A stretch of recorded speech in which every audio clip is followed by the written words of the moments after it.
Akulira ekitongole ki KCCA ow'ekiseera Frank Russa gawerekeddwako ab'oludda olw'ekikugu nga kw'otadde ne bannabyabufuzi balambudde ekizimbe ekiri mu kuzimbibwa ku mwalo ogwawula akatale k'Owino n'ekisaawe kya Nakivubo. Nannyini kizimbe kino Hamis Kigondo naye abaddewo nga balambula ekizimbe kino. Batuuseko ne ku Kereziya ya St. Anathias eyalekebwa nga terina kkubo bakkiriza bayinza kuyita. Twagala otuwagire mu kino bwe kiti tusifune ekkubo eraffe okuva Kafumbe era kye kiteeso kye nnina kye tugenda okuteesa nawe nga bwagambye. Olwo twakkaanyiza dde okutuula nga tuyita mukama wammwe Ssaabasumba. Katonda n'abatutudde kakiiko kalonze nsuubira tugenda kukuttaanya tulabe ekisinga obulungi eri kyaki. Bwe bavudde wano balambudde omwala era nga wano bamazewo akabanga nga bali mu kafubo.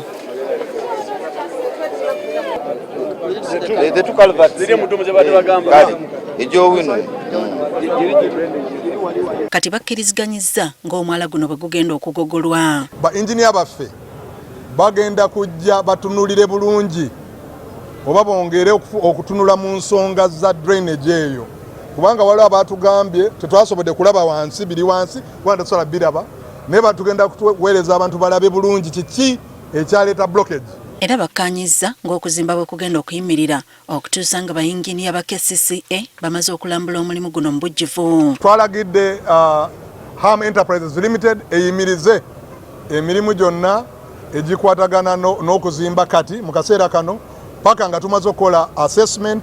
Ffe nga ba developer kye tusinga okwetaaga mu bitongole nga bino twetaaga technical advice bwe tuba tusobezza ng'omuzadde ajja agambye nti owaaye wano osobezza longoosa booti kuba tewali muntu ali waggulu waki w'amateeka. Russa agamba nti bakugoberera lipoota enaakolebwa abakugu balyoke basalewo eky'enkomeredde.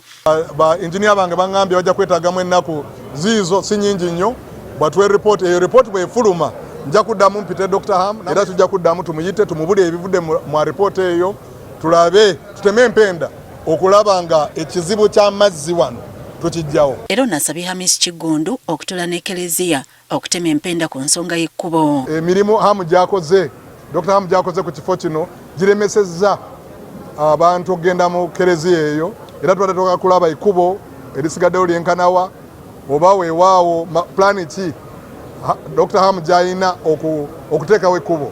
Era nze nga Ham omukkiriza nja kukola buli ekisoboka tubakolere enguudo ennungi tubaterewo ne signage ng'omuntu nga waze yonna gy'aba avudde agenda bulungi n'asaba ate n'avayo bulungi. Kigondo ategeezezza nti ekizibu ky'amazzi kisukka Owino n'ebitundu ebyetooloddewo awo nga balina kukwatagana n'abavunaanyizibwa ku kibuga okusalira ekizibu kino amagezi. Ekintu kya kufulaadinga wansi eno kigaziiko ffenna tukimanyi si gwe omulundi ogusoose ofulaadinga nga n'ekiseera tulina kizimba era kyali kikola kifulaadinga n'Owino ebadde fulaadinga n'ensonga eno ebadde ngaziiko. Kati ekirindiriddwa be bakugu ba KCCA okulambula ekizimbe ekiri mu kuzimbibwa baveeyo na lipoota enaalungamya abakulu abali mu kugugulana.